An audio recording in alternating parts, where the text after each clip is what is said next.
媒体朋友们，大家好！欢迎大家参加14届全国人大2次会议记者会。本场记者会的主题是中国外交政策和对外关系。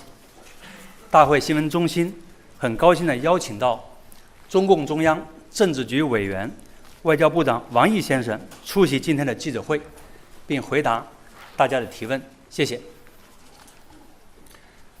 各位记者朋友，大家上午好！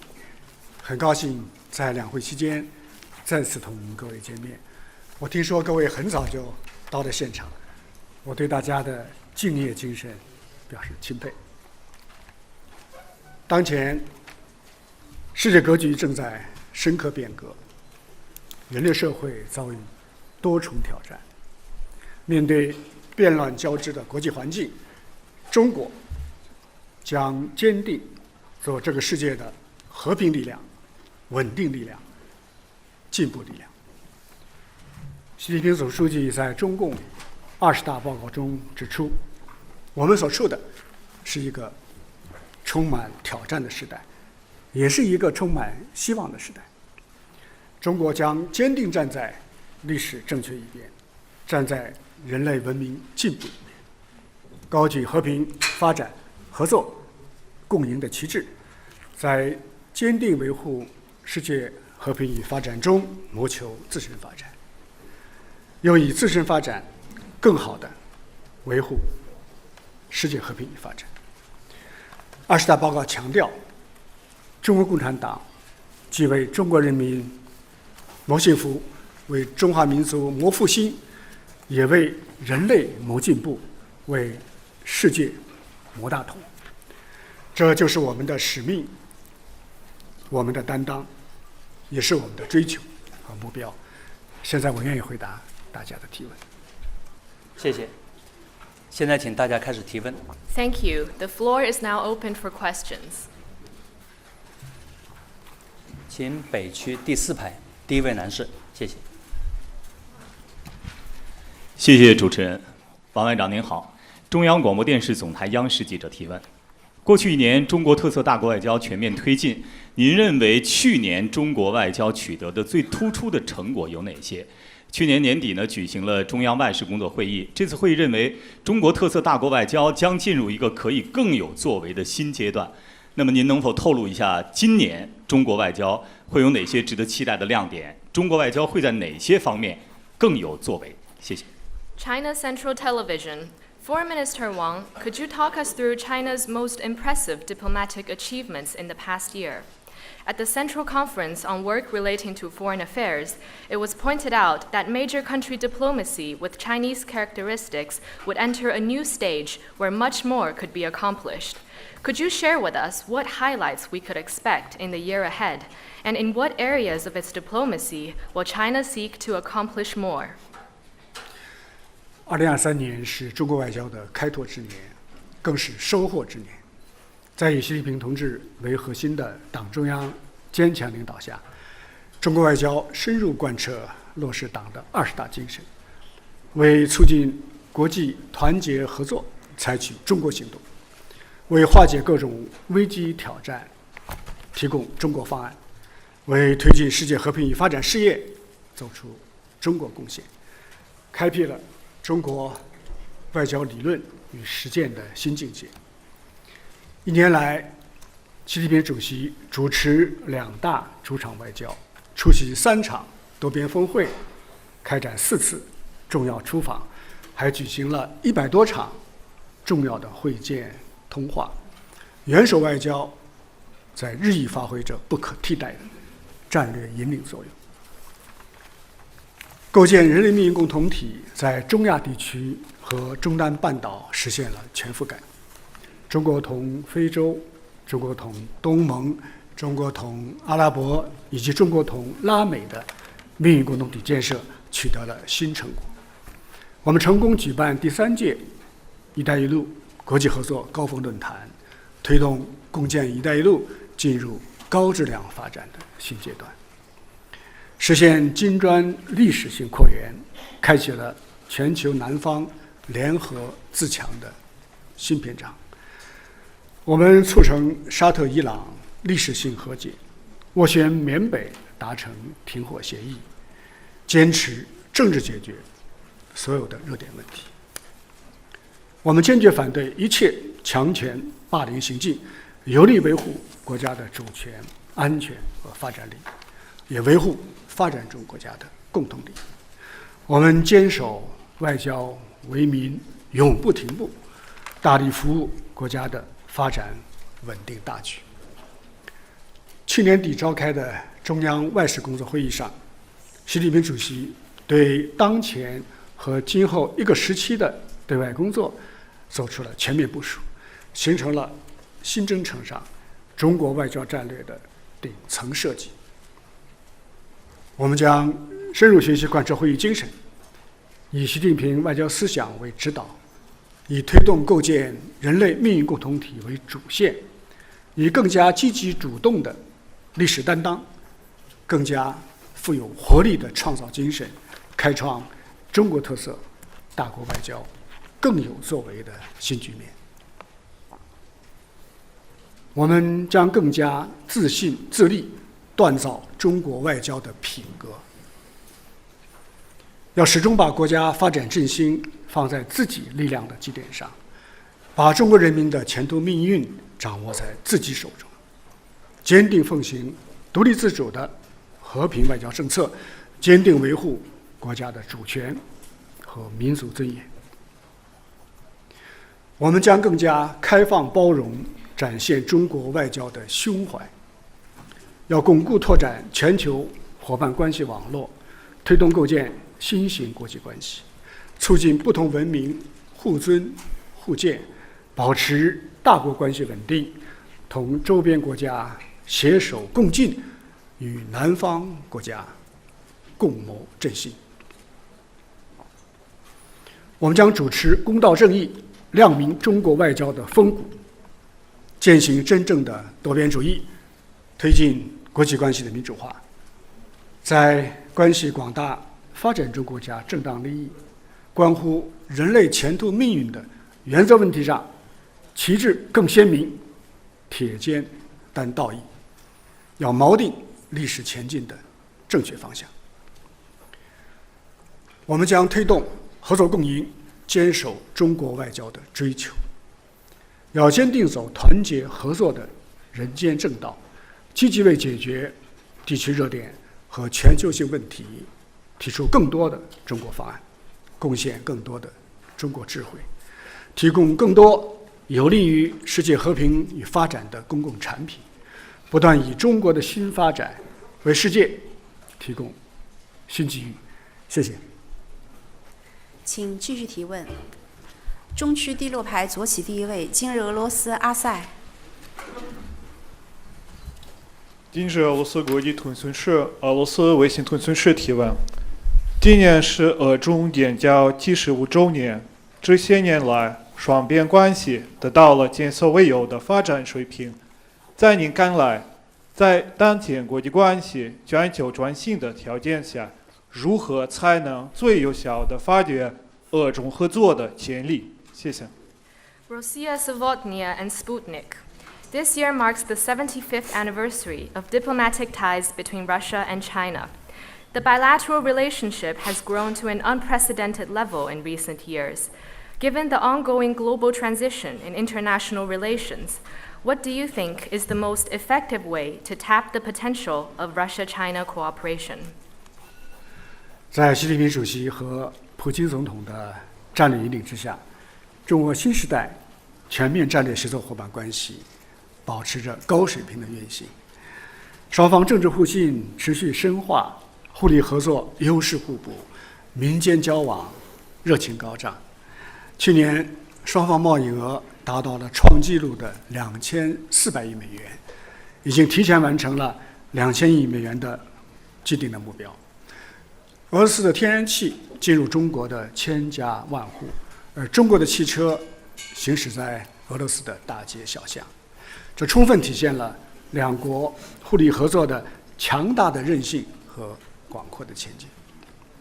维护好、发展好中俄关系，这是双方基于两国人民根本利益做出的战略选择，更是顺应世界发展大势的必然要求。作为世界主要大国和联合国安理会常任理事国，中俄双方我们打造了一种完全不同于冷战旧时代的大国关系的新范式，在不结盟、不对抗、不针对第三方的基础上，坚持永久睦邻友好，深化全面战略合作。当今世界，霸权不得人心，分裂没有前途，大国不应对抗，冷战不能重来。中俄关系顺应世界多极化和国际关系民主化的时代潮流，对维护全球战略稳定、促进大国良性互动、推动新兴大国合作，都具有重要的价值。今年中俄关系将迎来建交75周年，我们双方还将共同举办中俄文化年，两国关系面临新的发展机遇。中方愿意同俄方一道，进一步培育合作的新动能，不断夯实两国人民的友好基础。俄罗斯今年担任金砖国家轮值主席国，而中方呢，也将在今年下半年接任上海合作组织的轮值主席国。我们双方将加强国际多边协作，践行真正的多边主义，维护以联合国为核心的国际体系，维护地区和全球的安全与稳定。谢谢。谢谢，请大家继续提问。请南区第二排第二位女士提问，谢谢。谢谢主持人。王外长您好，我是人民日报社记者。中央外事工作会指出，构建人类命运共同体是新时代中国特色大国外交追求的崇高目标。近年来，我们看到中国与不少国家宣布共建命运共同体。请问外长，您如何看待构建人类命运共同体的前景？谢谢。People's Daily. At the Central Conference on Work Relating to Foreign Affairs, it was pointed out that building a community with a shared future for mankind is China's lofty goal in conducting major country diplomacy with Chinese characteristics for the new era. In recent years, China has announced it would strive for that goal together with quite a number of countries. How do you see the prospect of building a community with a shared future for mankind? 构建人类命运共同体，这是习近平外交思想的核心理念，是对建设一个什么样的世界、怎样建设这个世界给出的中国方案。习近平主席多次强调，人类生活在同一个地球村，乘坐在同一条大船上，面对扑面而来的各种全球性的挑战，各国理应超越历史、文化、地缘和制度等方面的分歧，共同呵护好、建设好这个人类唯一可以居住的星球。这一重要理念体现了习近平主席作为大国领袖的宽阔历史视野和深厚的世界情怀，突破了零和博弈的陈旧思维，站在了人类文明的道义高地，也汇聚了各国人民的普遍愿望，在世界百年变局加速演进的历史关头，为人类向何处去指出了正确的方向。构建人类命运共同体已经成为引领当今时代前进的光辉旗帜，也是新时代中国特色大国外交要追求的崇高目标。习近平主席提出人类命运共同体理念以来，春华秋实，实在有成。构建人类命运共同体已经从理念主张发展为科学体系，从中国倡议扩大为国际共识，从美好的愿景转化为实践的成果，展现出的强大的生命力。我们看到，从双边到多边，从区域到全球，从卫生健康到网络、海洋，中国已经同数十个国家和地区在多个领域构建了不同形式的命运共同体。人类命运共同体已经写入了联大决议以及上合组织金砖国家等多边机制的决议和宣言。这些年国际形势的演变一再表明，命运与共、休戚相关，这是当今世界的最大现实。而同舟共济、合作共赢，则是应对挑战的必由之路。越来越多的国家和人民意识到，人类的命运应该由各国共同掌握，世界的未来需要大家来共同创造。我们愿意同各国一道，共同建设一个持久和平、普遍安全、共同繁荣、开放包容、清洁美丽的世界。道路可能是曲折的，但前景一定是光明的。谢谢。请继续提问。中区第3排右旗第2位，彭博社 Murphy。Thank you. So, a question from Bloomberg. After last year's meeting in San Francisco, China and the US agreed to jointly manage differences and promote mutually beneficial cooperation. Since then, the US has continued to increase its trade and technological restrictions. My question is, how does China think this trend will change in the next 1 to 2 years? And how does China plan to respond to this? Thank you. 彭博社，自去年中美元首旧金山会晤后，中美就共同处理分歧、推进互利合作达成了共识，但美方仍持续对华增加贸易和科技限制。中方认为，未来1至2年间，这一趋势是否会有所转变？中方将如何应对？中美关系关乎两国人民的福祉，也关乎人类和世界的前途。无论国际风云如何变幻，中国始终保持对美政策的稳定性和连续性，始终本着对历史、对人民、对世界负责的态度来处理中美关系。我们的立场就是习近平主席提出的3原则：相互尊重、和平共处、合作共赢。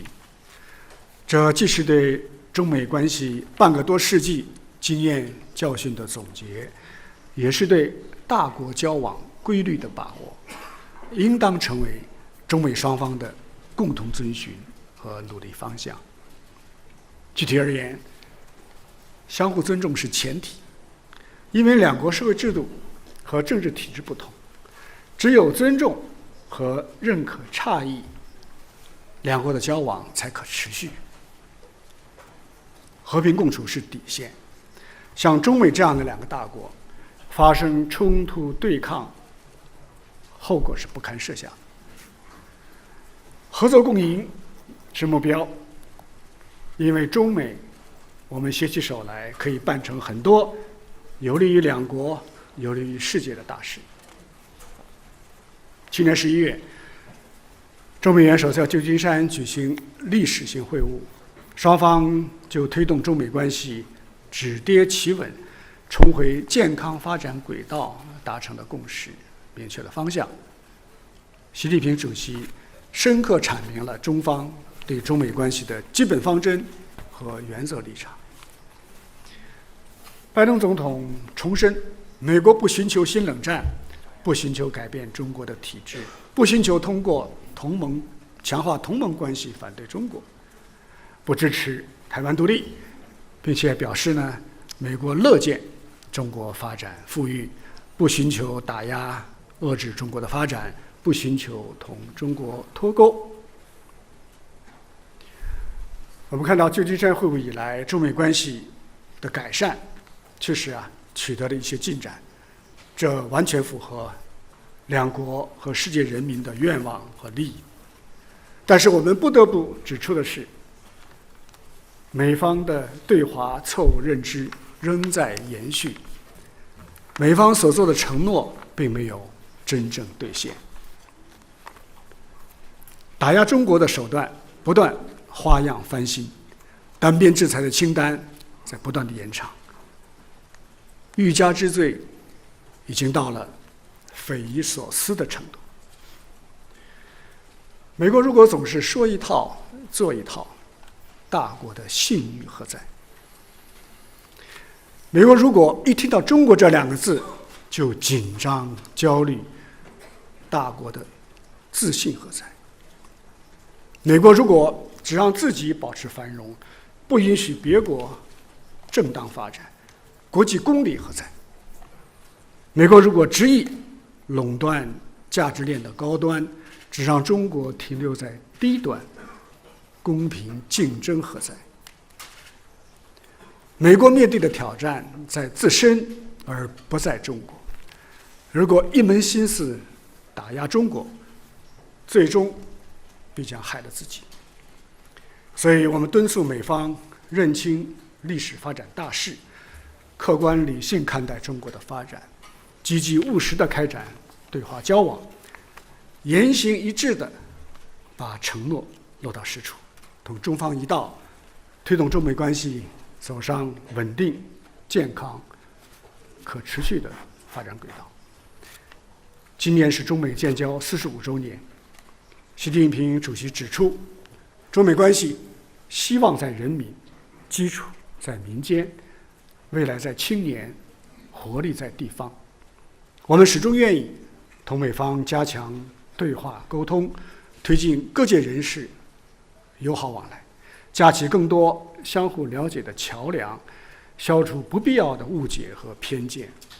我们相信，双方完全可以找出一条两个不同大国在这个世界上的正确相处之道。谢谢。谢谢，请大家继续提问。请北区第3排第4位这位女士，谢谢。外长您好，我是新华社记者。国际上很多领导人都认为，当今国际秩序未能反映或适应国际现实力量变化。中方提出了倡导平等有序的世界多极化和普惠包容的经济全球化两大主张，受到国际社会广泛关注和支持。您能否就中方倡导的全球治理方案做进一步阐释？谢谢。Xinhua News Agency.Many leaders around the world believe that the current international order fails to reflect and adapt to the shifting power dynamics of the world. China's proposal to build an equal and orderly multipolar world and a universally beneficial and inclusive economic globalization has drawn wide attention and support from the international community. Could you further elaborate on China's solution to global governance? 世界多极化和经济全球化，这是人类社会发展的大趋势。但是各方对需要一个什么样的多极化和全球化，看法并不完全一致。中方的主张是，应当实现平等有序的世界多极化，普惠包容的经济全球化。平等的多极化呢，就是要体现各国权利平等、机会平等、规则平等，不能再允许个别或少数大国垄断国际事务，不能再允许以所谓实力地位把国家分成3、6、9等，不能再允许谁的拳头大谁就说了算，更不能允许有的国家必须在餐桌上，有的国家只能在菜单里。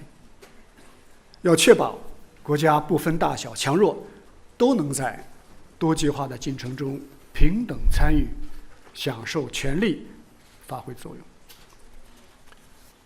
有序的多极化就是要共同恪守联合国的宪章、宗旨和原则，共同坚持普遍认同的国际关系的基本准则。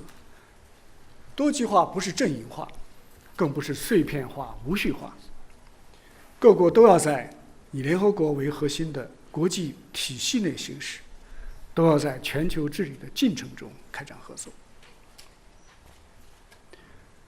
普惠的全球化，就是要做大并且分好经济发展的蛋糕，让不同国家、不同阶层、不同人群都能参与并享有经济社会发展的成果，妥善解决好国家之间以及国家内部的发展的失衡问题，从而实现共同发展和共同的繁荣。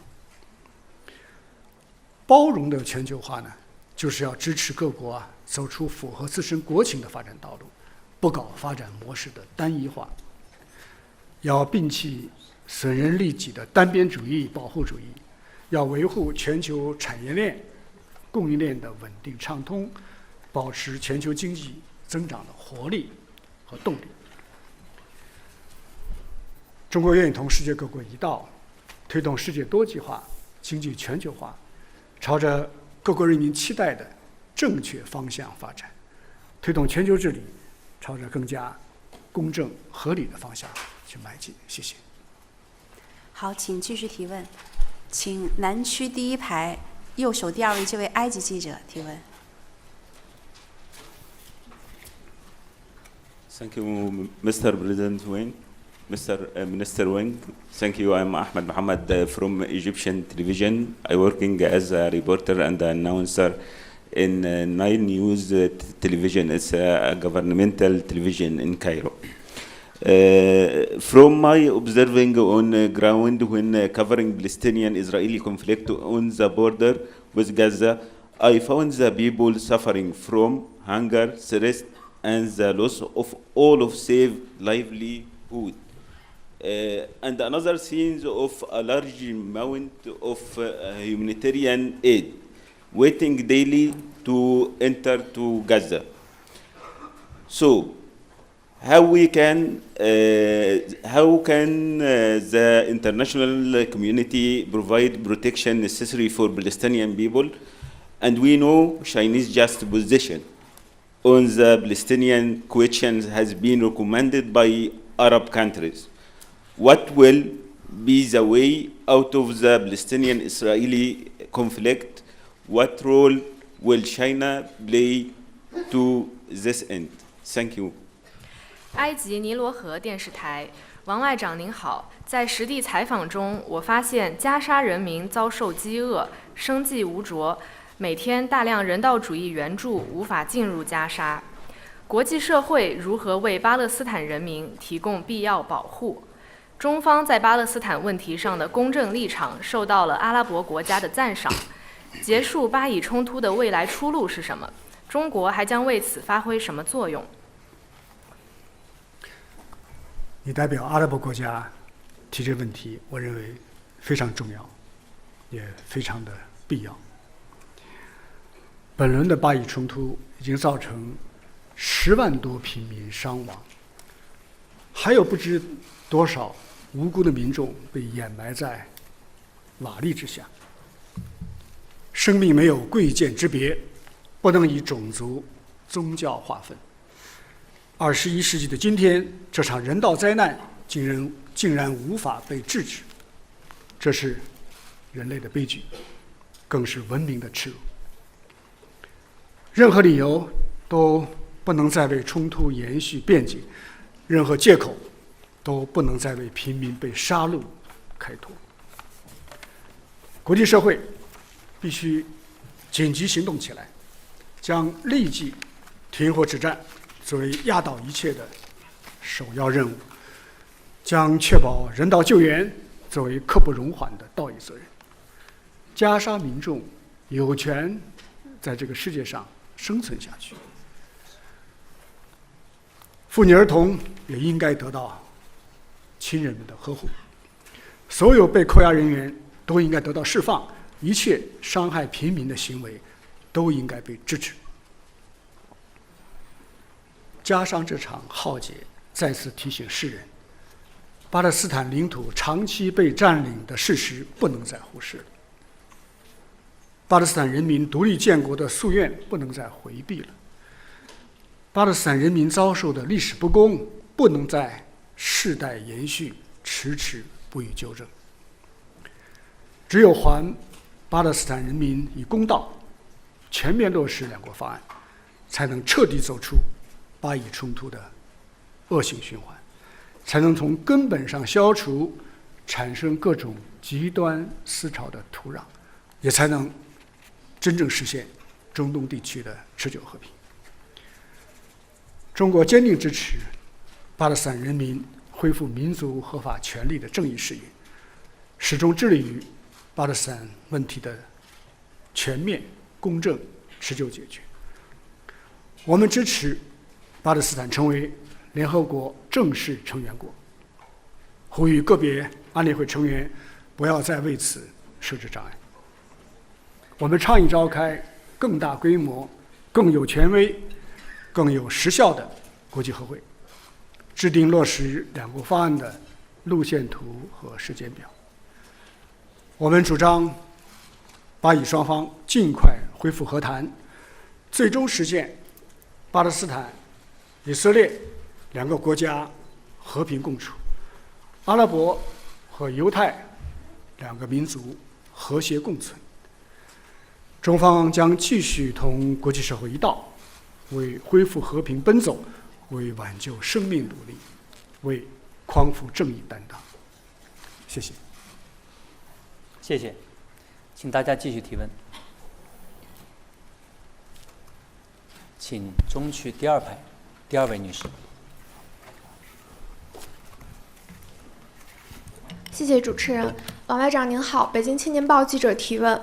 我们注意到，过去1年来，中国先后为推动沙特和伊朗复交、缓和缅北局势、促进伊朗和巴基斯坦改善关系，采取了外交斡旋行动。这些行动都取得了很好的效果，成效也非常的显著，得到了有关方面和国际社会的高度肯定。有不少人都说，这样的事情只有中国才能做到。我们想问一下您，中国斡旋外交有何成功之道？谢谢。Beijing Youth Daily.Over the past year, China mediated the resumption of diplomatic ties between Saudi Arabia and Iran, the de-escalation in northern Myanmar, and the improvement of Iran-Pakistan relations. These diplomatic efforts were quite effective and were highly commended by the relevant parties and the international community. Many say that only China is capable of doing that.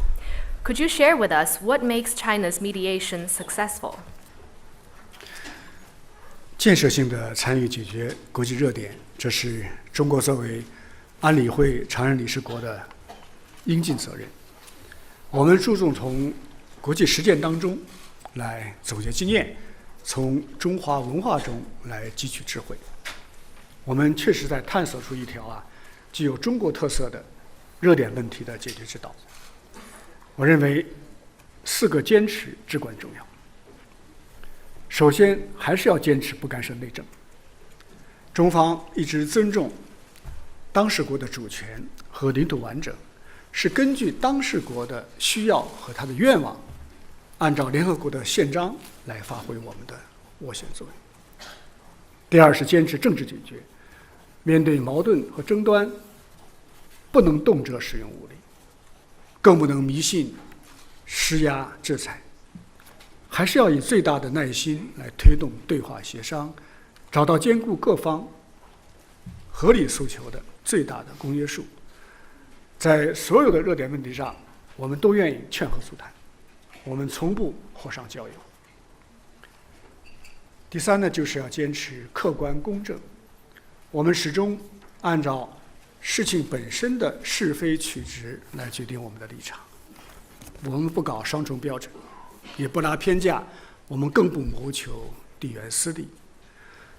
各国人民心中有一杆秤，有了公信力，才有影响力。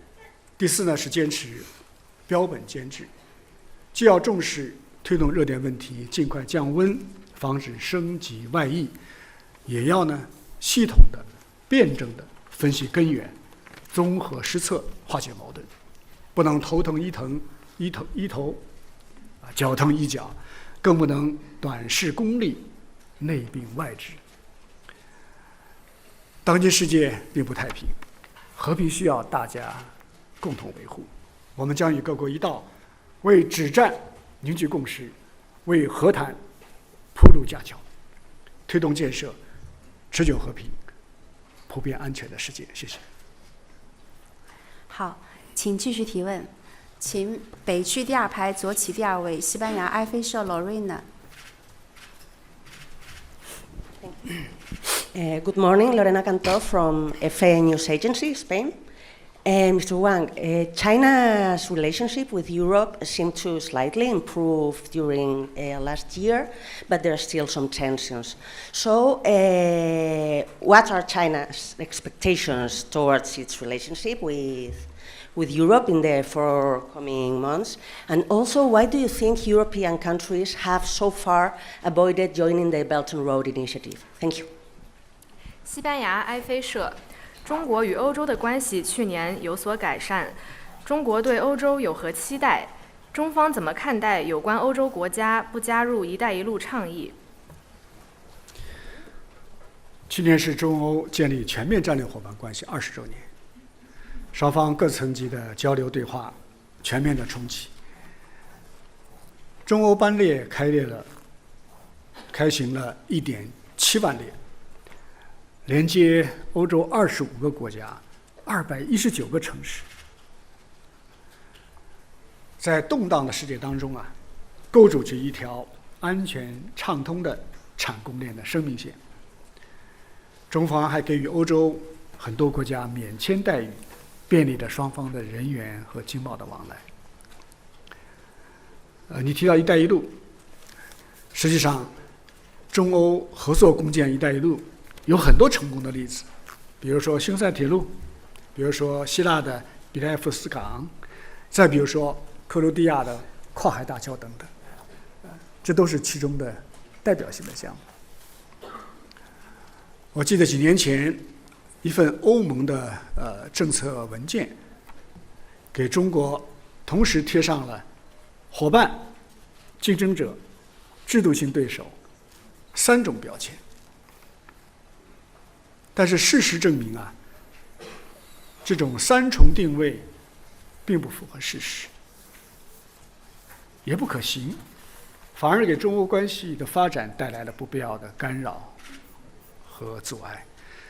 就好比一辆汽车开到了十字路口，红灯、绿灯、黄灯同时亮起来了，那这车还怎么开呢？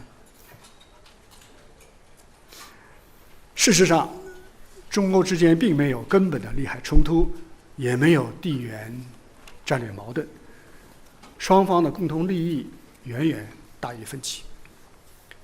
中欧关系的正确定位应当是伙伴，主流基调应当是合作，关键价值应当是自主，发展前景应当是共赢。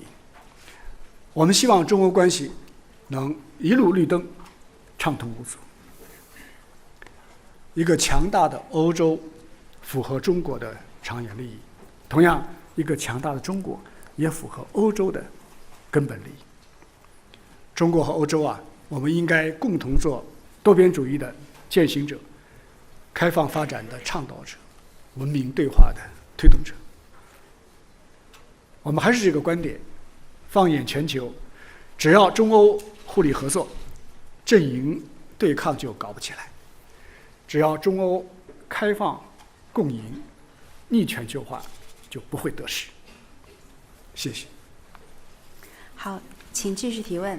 请中区第1排中间位置，联合早报杨丹旭。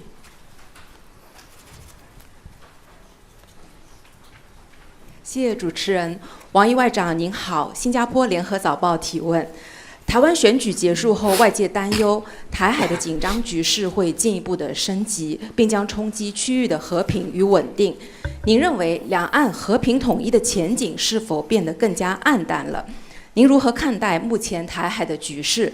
各方应该采取什么样的措施，避免紧张局势升级？谢谢。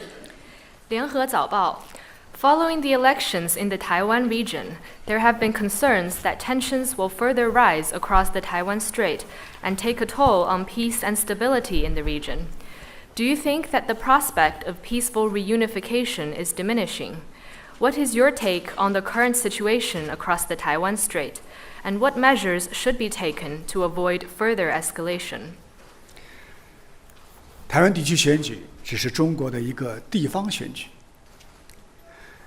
选举结果丝毫改变不了台湾是中国一部分的基本事实，也改变不了台湾必将回归祖国的历史大势。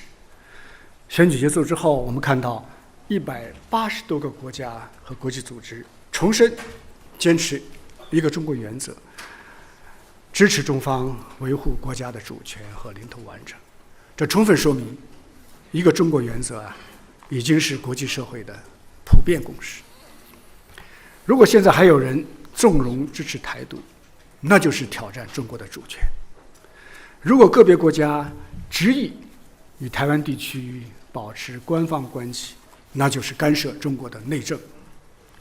我相信大家迟早会看到一张国际社会遵守一中原则的全家福的照片，这只是一个时间问题。台独分裂行径是台海和平稳定的最大破坏性因素。要真正维护台海和平，就必须旗帜鲜明地反对台独。坚持一个中国原则越有利，台海和平就越有保障。我们的政策很清晰，就是继续以最大的诚意争取和平统一的前景。我们的底线也很清楚，那就是绝不允许台湾从祖国分裂出去。台湾岛内谁想搞台独，必将遭到历史的清算；国际上谁要纵容支持台独，必将引火烧身，自食苦果。海峡两岸骨肉相连，民族根脉不可分离。所有炎黄子孙，所有龙的传人，都应当秉持民族大义，共同反对台独，支持和平统一。谢谢。谢谢，请大家继续提问。请中区第4排举手的第2位女士是。谢谢主持人。王外长你好，环球时报环球网记者提问：去年中国周边外交以中国中亚峰会成功举行拉开帷幕，以中国越南将两国关系提升为具有战略意义的命运共同体圆满收官，可以说是红红火火，风生水起。外界认为这是中国亲诚惠容周边外交理念在不断生根发芽、开花结果。请问您对今年周边外交有何展望？ Global Times. China's neighborhood diplomacy in 2023 began with a successful China-Central Asia summit and concluded on a high note with the agreement between China and Vietnam to build a community with a shared future that carries strategic significance. It was indeed a busy and fruitful year. Many believe that this shows China's pursuit of neighborhood diplomacy featuring amity, sincerity, mutual benefit, and inclusiveness has taken root and come to fruition. How do you envision China's neighborhood diplomacy this year? 中国人常讲远亲不如近邻，中国同周边国家是搬不走的邻居，亚洲是我们的共同家园，把这个家园建设好是地区国家的共同心愿。习近平主席提出亲诚惠容的周边外交理念，中国同周边国家已经开创了睦邻友好的新局面，也走出了一条独具特色的亚洲相处之道。我们坚持与邻为善，尊重彼此的核心重大关切，保持密切的高层交往，增进人民的相知相亲，使睦邻友好深入人心，命运共同体的意识落地生根。我们坚持以诚相待，倡导求同存异，照顾彼此的舒适度。通过真诚沟通来增进理解信任，通过对话协商来解决分歧摩擦，共同应对各种风险挑战，共同书写同甘共苦的邻里的佳话。我们坚持互惠互利，发挥互补的优势，助力彼此的发展振兴。中老铁路、中巴经济走廊、中国中亚天然气管道、中马的两国双园，还有中国印尼的雅万铁路，一大批合作项目在加快着区域的增长。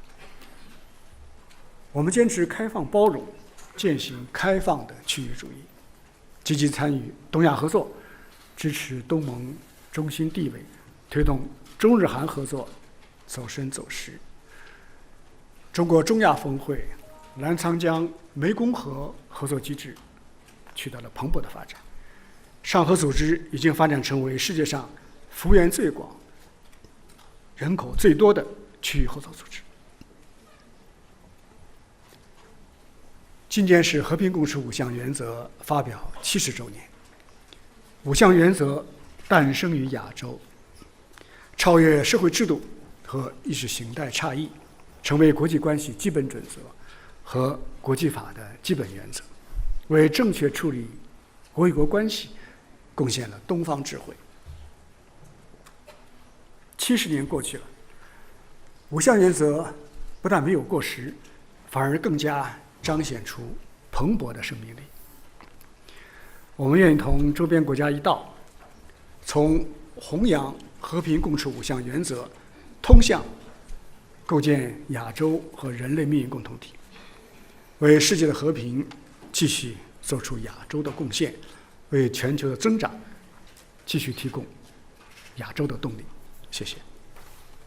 请继续提问。请南区第4排中间位置 ，Sean。Good day, Mr. Minister and other members of the panel. I'm from CGTN. I'm curious, the Ukraine crisis now has dragged on more than 2 years, and at the Munich Security Conference just last week, you talked about, or last month rather, you talked about all China has done to promote peace, but at the same time saying the conditions are not right to move forward with peace talks at the negotiating table. When do you think conditions will be right, and what are you looking for to continue this pursuit for peace? Thank you. 中国国际电视台，乌克兰危机已持续2年有余。上月您出席慕尼黑安全会议时曾表示，中方所做的一切就是劝和促谈，现在回到谈判桌前的条件还不成熟。您认为条件何时才算成熟？在乌克兰问题上，中方始终秉持客观公正立场，坚持劝和促谈。习近平主席亲自同包括俄罗斯、乌克兰在内的各国领导人深入沟通，中方专门就此发表了立场文件，多次派出我们的特使穿梭斡旋，至今仍然在访问当中。我们所做的一切都指向一个目标，那就是为止战和谈铺路架桥。确实，前不久在出席慕尼黑安全会议期间我们强烈地感受到，越来越多的人们开始担心乌克兰危机可能会带来多输的局面，愿意创造条件来探索可靠的解决出路。历史经验证明冲突如果延宕不止，往往会恶化升级，甚至超出当事方的设想。和谈如果无法开启，误解、误判就会积累叠加，进而酿成更大的危机。这方面的教训是值得汲取的。任何冲突的终点都是谈判桌，早一点谈起来，和平就早一天到来。只要各方都遵守联合国宪章的宗旨和原则，只要妥善解决好各方的合理的关切，我认为欧洲就能够真正建立起均衡、有效、可持续的安全框架。习近平主席提出的4个应该，这是中方推动政治解决乌克兰问题的根本遵循。中方支持适时召开俄乌双方认可、各方平等参与、对所有和平方案进行公平讨论的国际和会。我们期待欧洲大陆早日恢复和平稳定，我们也为此继续发挥我们的建设性的作用。谢谢。谢谢，请大家继续提问。请南区第3排第3位女士，谢谢。谢谢主持人。外长您好，中新社记者提问。那我们想了解中国外交如何更好地服务中国式现代化。还有呢，就是外界有一些声音，或是担忧中国的营商环境，甚至是唱衰中国的经济发展前景。我们想了解对此您有哪些回应？谢谢。China News Service. How will China's diplomacy better serve Chinese modernization? Some have expressed concerns over China's business environment and a pessimistic view on its economic prospect. What is your response? 其实昨天中国的很多位的部长就在这里回答了有关的提问了。那我也想那么回答一下记者刚才的问题。大家都知道去年中国经济以5.2%的增速贡献了全球1/3的增长。中国发动机仍然强劲，下一个中国还是中国。我还想请大家注意几个新的趋势。首先，中国的发展不仅有量的合理增长，还有质的有效提升。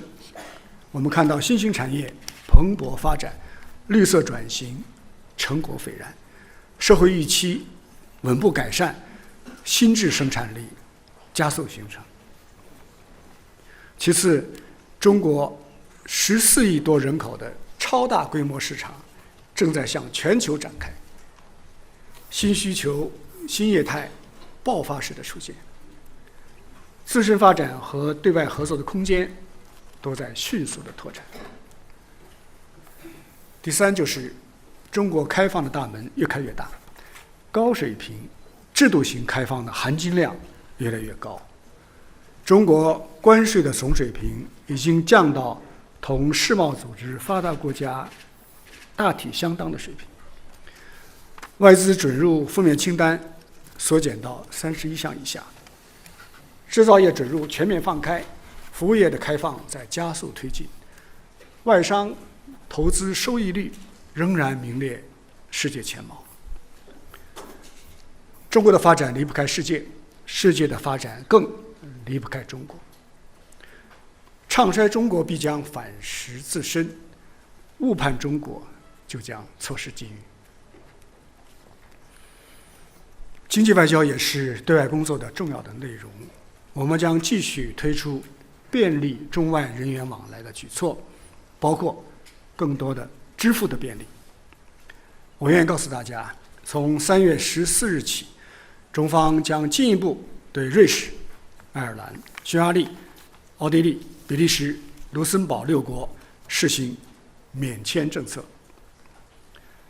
我们希望更多国家也给予中国公民签证的便利，我们共同来打造跨境人员往来的快捷网络，推动国际客运航班加快恢复，让中国公民说走就走，让外国朋友宾至如归。我们还将组织更多的驻华使节地方行，为地方企业开放合作搭建更多的桥梁。我们愿意配合主管部门，推动商签更多的高标准的自贸协定，扩大面向全球的自由贸易区网络，维护好全球产业链、供应链、数据链的稳定畅通。我们还将合力办好进口博览会、服务贸易博览会、消费品博览会、供应链博览会等多边的国际的合作平台，来优化市场化、法治化、国际化的营商环境，为各国的投资者和合作伙伴带来更稳定预期、更长远的利好。谢谢。好，请继续提问。北区第1排左起第4位，印第安塔拉通讯社 Deska。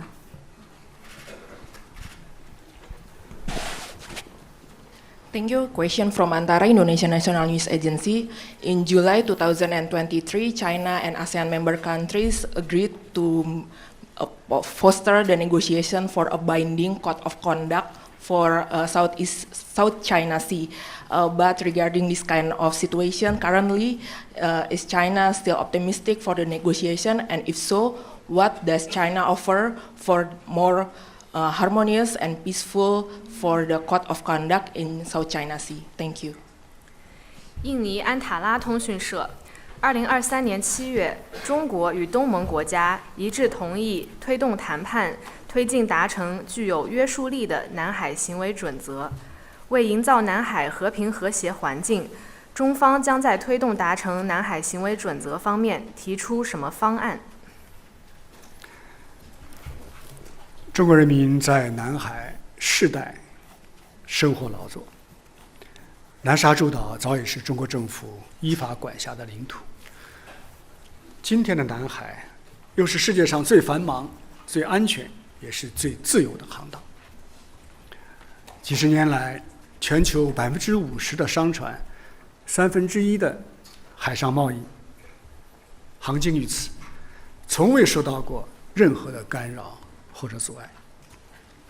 所以环顾当今动荡的世界，南海保持着和平稳定，这离不开中国和东盟国家我们共同做出的努力，诸为不易，弥足珍惜。这其中最重要的经验就是2个坚持。存在的争议，坚持由直接当事国通过对话协商谈判来妥善的管控解决。而海上的和平呢，坚持由中国和东盟国家共同努力来予以维护。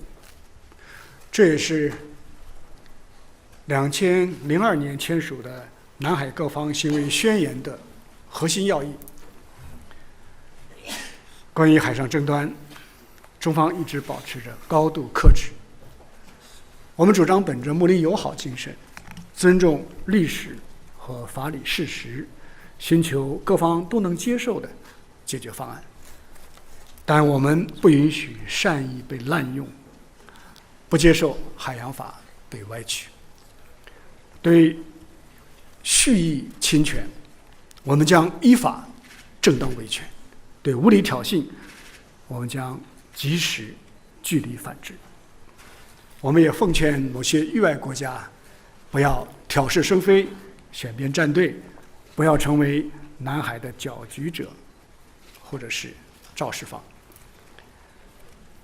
关于维护南海稳定，中国和东盟国家我们都要继续落实好南海各方行为宣言，就是 DOC， 同时呢，加快推进南海行为准则的商谈，也就是 COC。我们要设立更加富有效力和实质内容，符合包括海洋法在内国际法的地区规则。在中方的大力推动之下，准则已经成功地完成了2读，现在已经启动了按文的3读程序。我们愿意同东盟国家一起努力，争取早日达成这个准则，切实把南海建成和平之海、合作之海。谢谢。谢谢，请大家继续提问。请中区第3排第2位女士。谢谢。好，谢谢主持人，我是凤凰卫视、凤凰网、凤凰秀的记者。我们关注到的是人工智能方面的问题，最近国际社会也非常关注。那很多国家也提出了各自的关于人工智能全球治理的方案。我们也关注到，此前中国也提出了关于全球人工智能治理的倡议。想请问中方认为，如何才能够保障人工智能它是真正朝着有利于人类文明发展的方向去发展？那另外呢，中方对于大国之间的人工智能领域的合作有什么立场？谢谢。Phoenix TV. The international community closely follows the development of artificial intelligence, and one after another, proposals were introduced for global AI governance. China also proposed its Global AI Governance Initiative.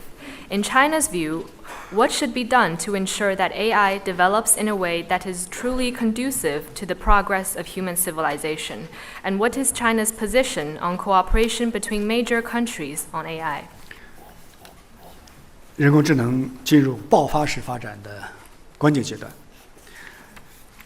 我们的主张是，发展和安全并重，既要拥抱新事物、新机遇，也要装好刹车再上路，共同来推进人工智能的全球治理。去年10月份，习近平主席提出全球人工智能治理的倡议，清楚地阐明了中方的态度和主张。我们关注的主要是3个确保：一是确保有益，人工智能的发展应该有利于人类的共同福祉，应该符合人类的伦理规范，符合国际法规则，符合人类进步文明的方向。第二是确保安全，人工智能应当始终处于人类的控制之下，不断提高可解释性和可预测性。为此呢，要建立各种风险评估和管控机制。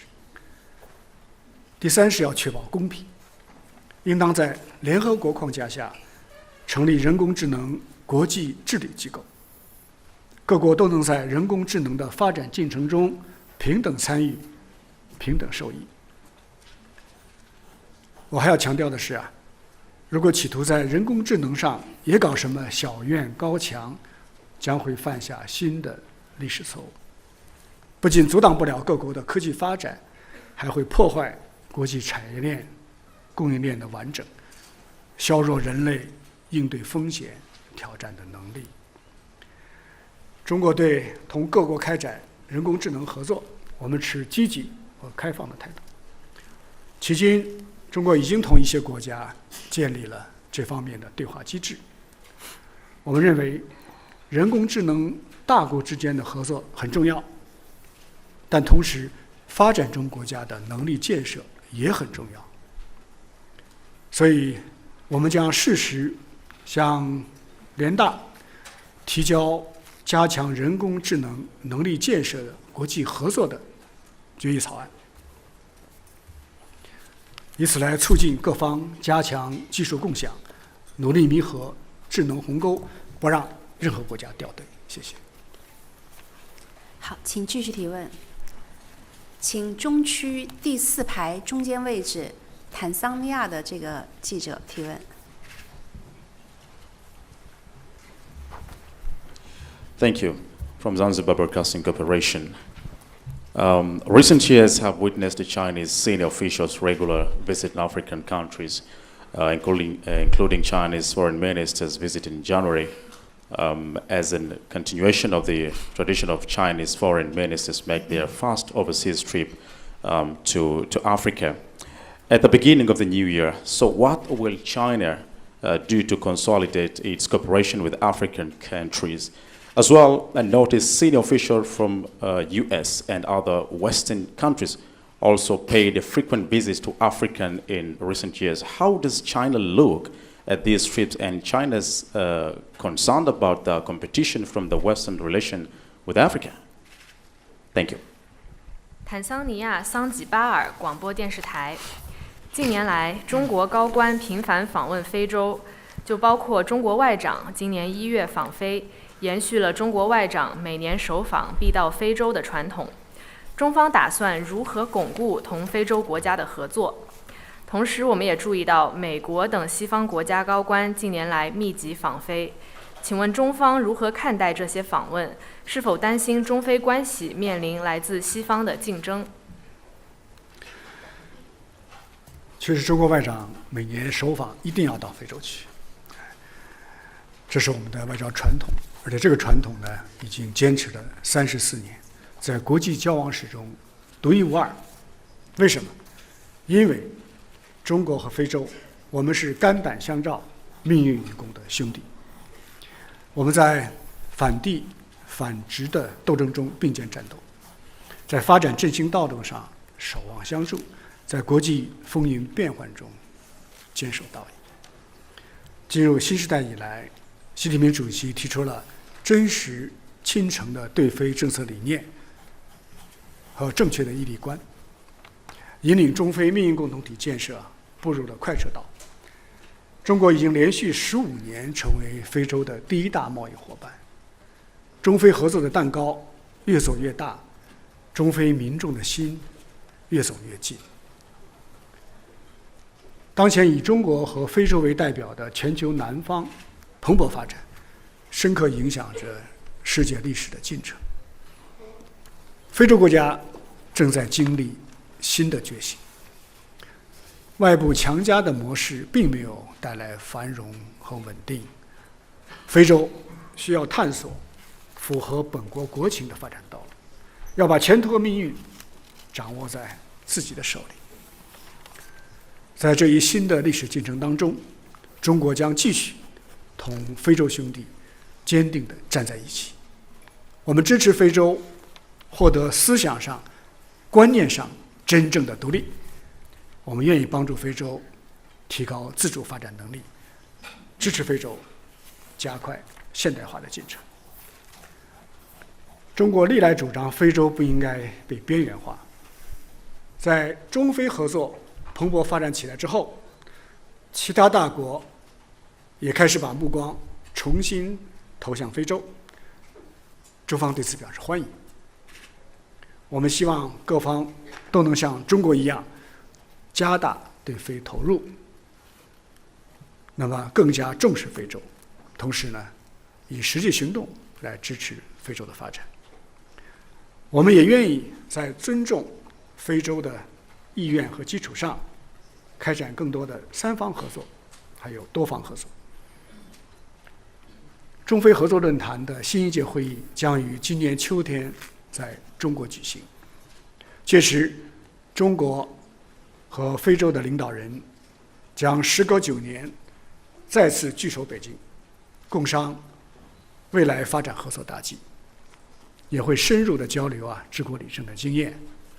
我相信，中非双方将通过这次峰会，弘扬传统友好，深化团结协作，为加快中非的共同发展开辟新境界，为中非命运共同体来开启新的篇章。谢谢。好，谢谢。请继续提问。请南区第5排靠中间走廊 KBS 金文婷。谢谢。韩国广播公司记者提问：关于朝鲜半岛问题上，中国政府阐明了坚持维护和平稳定，坚持实现无核化，坚持通过对话协商解决问题的3大原则。中国政府能坚持这3大原则吗？另外，近期朝鲜半岛的紧张局势不断加剧，对此中方的解决方案是什么？谢谢。Korean Broadcasting System. On the Korean Peninsula issue, China has stated the 3 principles of promoting peace and stability, denuclearization, and settlement through dialogue and consultation. Are these still the positions of the Chinese government? Recently, tensions have been rising on the Korean Peninsula. Where does China see a way out of it? 朝鲜半岛问题延宕多年，病根是清楚的，那就是冷战残余犹存，始终没有建立起和平机制，没有从根本上解决安全问题。那么药方也是现成的，那就是中方提出的双轨并进的思路和分阶段同步走这个原则。当前半岛局势日趋紧张，这是中方不愿意看到的。世界已经够乱了，半岛不应该再次生战生乱。谁要借半岛问题开冷战对抗的倒车，就要承担历史责任。谁要破坏地区的和平稳定，就会付出巨大的代价。中方在半岛问题上的立场是一贯的，所有努力集中到一点，就是致力于半岛地区的和平稳定和长治久安。当务之急是停止威慑施压，摆脱轮番升级的对抗螺旋。根本之道是重启和平谈判，解决各方，尤其是朝鲜方面的合理安全关切，推动半岛问题的政治解决进程。谢谢。谢谢，请大家继续提问。请中区第6排第1位女士举手的这位女士，谢谢。谢谢主持人。中央广播电视总台国广记者提问。我们注意到当前呢，全球性的挑战层出不穷，国际社会普遍期待联合国来发挥更大作用。同时呢，有一些大国企图绕开联合国来组建自己的小圈子，对以联合国为核心的国际体系造成冲击。那么今年呢，联合国将会召开未来峰会，那么明年呢，也将会迎来联合国成立80周年。所以我们想请问外长，如何来看待联合国在这个国际事务当中发挥的作用？那么对于联合国的发展和改革又有怎样的主张？谢谢。China Radio International. With global challenges emerging one after another, the international community looks to the United Nations to play a bigger role. But some major countries try to bypass the UN and form all sorts of small circles, which undermines the UN-centered international system. The UN will hold the Summit of the Future this year and celebrate its 80th anniversary next year. How does China see the role of the UN in international affairs, and what are China's suggestions for the reform and development of the UN? 中方始终认为，世界只有一个体系，那就是以联合国为核心的国际体系。只有一种秩序，就是以国际法为基础的国际秩序。只有一套规则，就是以联合国宪章宗旨和原则为基础的国际关系基本准则。任何国家都不应该自行其事，另搞一套。这些年发生的一系列危机和挑战，一再警示我们：联合国的作用只能加强，不能削弱；联合国的地位必须维护，不能取代。联合国成立70多年来，经历了各种风雨，遭遇到强权政治的冲击，但仍然是当今最具普遍性、代表性和权威性的政府间国际组织，是实现世界和平与发展的核心机制，也是广大中小国家平等参与国际事务的重要平台。中国是第一个在联合国宪章上签字的国家，我们也是派遣维和人员最多的安理会常任理事国，是联合国第2大会费国，也是第2大维和出资国。面对发展赤字，我们积极推进全球发展倡议，助力落实联合国2030年可持续发展议程。面对气候威胁，我们支持联合国应对气变国际合作，将用历史上最短时间完成全球最高碳排放强度的降幅。同时，我们认为联合国也需要与时俱进，不断改革完善，以适应国际政治经济发展的新现实，尤其是要提升发展中国家的代表性和发言权。我们认为大国尤其要承担起责任，推动联合国包括安理会更好地履职尽责，更有效地凝聚全球共识，动员全球资源，协调全球的行动。中方支持联合国举办未来峰会，达成各方都有益的、都受益的未来契约。我们愿意同国际社会一道，支持联合国不断发展完善，以国际法治为基础，以公平正义为要旨，以合作共赢为目标，以有效行动为导向，践行真正的多边主义，不断推进国际关系的民主化和法治化。谢谢。请继续提问，请北区第6排巴基斯坦通讯社阿斯加尔。I represent Associated Press of Pakistan. Over the past 10 years, since President Xi Jinping put forward the Belt and Road Initiative, many countries have felt the tangible benefits from the initiative. Last year, China held the third Belt and Road Forum for International Cooperation, a grand event indeed.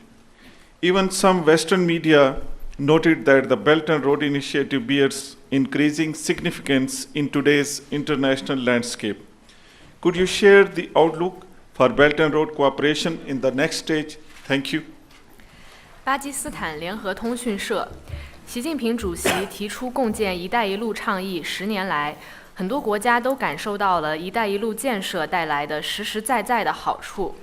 去年，中国举办了第3届“一带一路”国际合作高峰论坛，可以说是盛况空前。甚至一些西方媒体也认为，在当前国际形势下，“一带一路”价值更加突出。您对下阶段共建“一带一路”有何展望？习近平主席提出“一带一路”倡议10年多来，确实共建“一带一路”已经取得了累累硕果，成为当今世界最受欢迎的国际公共产品和规模最大的国际合作平台。当然，“一带一路”也成为共建国家携手发展的合作之路、机遇之路、繁荣之路。习近平主席在第3届“一带一路”国际合作高峰论坛上宣布了中方下一步要采取的8项行动，这标志着共建“一带一路”进入了高质量发展的新阶段。我们愿意同各方一道，传承丝路精神，落实论坛成果，开启共建“一带一路”的第2个金色10年。我们将推动硬联通提质升级，进一步的建设高质量、可持续、有韧性、海陆空一体化的全球基础设施立体互联互通网络。我们还将加快建设数字丝绸之路，深耕绿色丝绸之路，合力应对各种新型的挑战。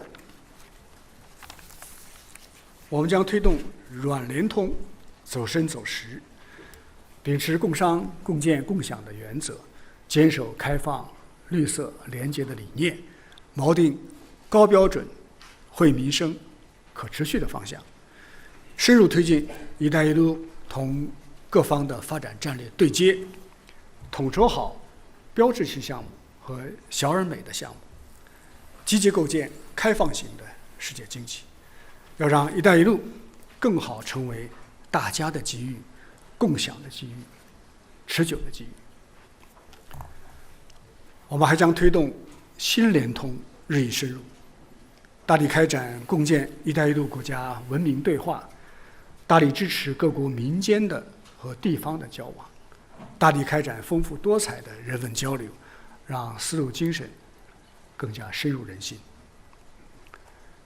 中国不追求独善其身的现代化，我们期待高质量共建“一带一路”成为推动各国共同发展的发动机，成为实现世界现代化的加速器。谢谢。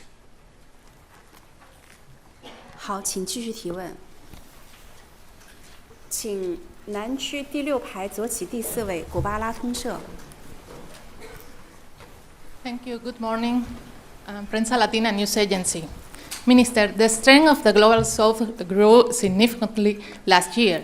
Cuba successfully hosted the summit of the Group of 77 and China, while the BRICS mechanism achieved historic expansion. Some Western media outlets and scholars believe that the rising Global South is challenging the international order led by the West. As an important member of the Global South, China has played an important role. What is China's comment on this matter? Thank you. 古巴拉美通讯社，去年全球南方力量显著增长，古巴成功举办了77国集团和中国峰会，金砖机制实现了历史性扩员。一些西方媒体和学者认为，全球南方的崛起正在挑战西方主导的国际秩序。中国作为全球南方的重要一员，在其中发挥了重要作用。中方对此有何评论？金砖国家发展壮大，是维护和平力量的增强，是世界正义阵线的扩大，不应该被视为什么挑战。从更广的意义上讲，金砖扩员是全球南方群体性崛起、世界多极化进程加速推进的体现。作为新兴市场国家和发展中国家的集合体，全球南方占世界经济的比重已经提升到40%以上，正在深刻地改写世界经济的版图。独立自主是全球南方的底色，团结自强是全球南方的传统。全球南方不再是沉默的大多数，已经成为国际秩序变革的关键力量，也是百年变局的希望所在。中国，我们过去、现在、将来，我们都是全球南方的坚定一员。我们始终同所有南方国家同呼吸、共命运，始终是推动全球南方发展振兴的中坚力量。今年将是全球南方合作的丰收年，也是亚非拉合作的一个新起点。因为中国同阿拉伯国家的合作论坛将迎来20周年，中国同拉共体的论坛呢，已经建立10年。特别是新一届的中非合作论坛峰会，将于今年秋天在中国举行。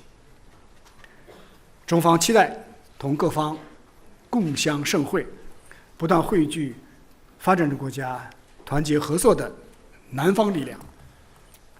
我们也支持俄罗斯办好扩员之后的大金砖的峰会，支持巴西、秘鲁分别举办20国集团的峰会，还有亚太经合组织领导人的非正式会议，共同点亮全球治理的南方时刻。谢谢。谢谢，请大家继续提问。请北区第一排第2位男士，谢谢。谢谢主持人。外长您好，我是中国日报记者。中国日报客户端呢，在两会前再次向网友征集了一些他们关注的外交问题。那么除了刚才提到的一些热点问题之外呢，他们关注到去年中国在苏丹紧急撤离行动中，安全地撤出了1500多名的中国公民。那么他们还注意到了实施了领事保护与协助条例，推出了中国领事小程序等等。那么网友想请问外长，今年外交部在外交为民方面还有哪些新的举措？谢谢。China Daily. Our netizens noted that last year, more than 1,500 Chinese nationals were evacuated from Sudan and returned to safety in China. The regulations on consular protection and assistance was put into action, and the China Consular Affairs mini program was launched. What more can we expect this year from the Foreign Ministry in terms of diplomacy for the people? 我首先感谢广大网民对中国外交的关心和支持。我愿意回答网民们关心的这些问题。我们看到过去这一年啊，世界局势变乱交织，但是党中央时时放心不下广大海外同胞的安危。1年来，外交部和我们驻外使领馆全力以赴，把党中央的温暖及时传递给每一位海外的同胞。我们加强海外领保的力度，处理了各类案件8万多起，发布提醒预警6000多条。我们先后从苏丹、从巴以等地紧急撤离了数千名中国公民。我们全力守护海外中国公民的生命安全，持续优化中国领事 APP 的功能。12308热线全年受理求助来电53万多通。我们进一步提高中国护照的含金量，同新马泰等20多个国家实现了全面互免签证。我们还出台首部领事保护与协助的条例，进一步提高领保工作的法治化、制度化、规范化的水平。外交为民，只有进行时，没有完成时。今年我们将重点抓好3件大事：一是全力打造海外中国平安体系，加强预防性领保宣传和安全风险预警，进一步优化12318热线，建设高效、闭环、全链条的领保服务平台。二是要打造人员往来的快捷网络，推动国际客运航班加快恢复，持续扩容中国免签的朋友圈，同更多国家达成形式多样的多年多次的签证安排。三是不断提高线上线下领事服务的水平，优化升级中国领事 APP， 打造驻外使领馆的智慧领事大厅，为海外中国同胞提供更加优质、便捷的领事服务。我再次想告诉大家的是，中国的外交是人民的外交，为人民服务，让同胞满意，始终是我们努力的方向。谢谢。谢谢。因时间关系，现在请提最后一个问题。Thank you. In the interest of time, we will now take the last question. 请中区第5排靠右边走廊，中央卫视方浩明。谢谢主持人，王外长你好。过去1年，中国声音在国际上越来越响亮，越来越多人希望了解更多中国故事，这很大程度上也要归功于中国外交官的积极努力。请问王外长，您认为新时代中国故事的亮点和重点是什么？讲好中国故事有何重要意义？外国记者在讲好中国故事方面又能发挥什么样的作用？谢谢。China Arab TV. Last year, China's voice grew stronger in the world, and more are hoping to learn about China's stories. Much of the credit should go to Chinese diplomats for their active work. Mr. Minister, what in your eyes is most fascinating and notable about China's stories in the new era, and why is it important to tell engaging stories about China? What can foreign journalists do in communicating China's stories? 你是跳科布3那小伙子吧？我在短视频看到过你。还要继续跳吗？你这个问题问的还是很好的，我觉得作为最后一个问题也是非常恰如其分的。这几年呀，外国驻华记者报道了很多生动鲜活的中国故事，从神州家族太空接力到奋斗者号极限深潜，从荒漠化治理到低碳生活，从杭州亚运会到贵州的村 BA， 你们向世界讲述亿万中国人民共圆中国梦的感人故事，让世界看到新时代中国的蓬勃生机。借此机会啊，我要向为此做出努力的记者朋友们表示诚挚的感谢。中国故事可谓精彩纷呈，首先是中国共产党的故事。中国共产党100多年来团结带领中国人民顽强拼搏，开辟了中国式现代化的道路，创造了人类历史前所未有的发展奇迹。这是中国故事中最耀眼的主题。中国故事说到底是中国人民的故事，人民是中国故事的主角。14亿多中国人民在党的领导下竭力奋斗，通过辛勤劳动追求幸福生活，这是中国故事当中最精彩的篇章。中国故事也是中国和世界相互成就的故事。中国始终将自身发展同各国的共同发展联系起来，不断深化改革，扩大开放，既发展了自己，也造福了世界。这是中国故事当中最宏大的叙事。你提到讲好中国故事的意义，应当看到中国故事不是孤立的，它是人类故事的重要的篇章。中国故事带给我们的启示就是，只要各国立足自身国情，自主探索现代化的道路，就一定能够绘就成百花齐放的世界现代化的新愿景。讲述中国故事的外国朋友、外国记者朋友在不断的增多。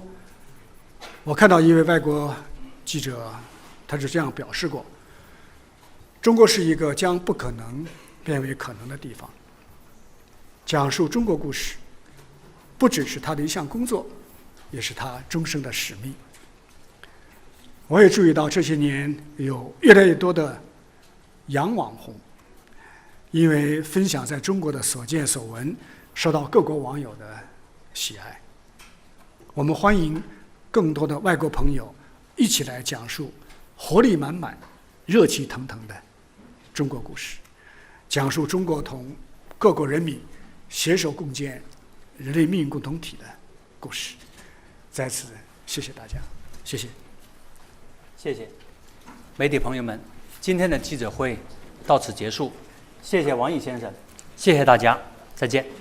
Thank you. Friends from the media, this press conference now concludes. Thank you, Minister Wang, and thank you all.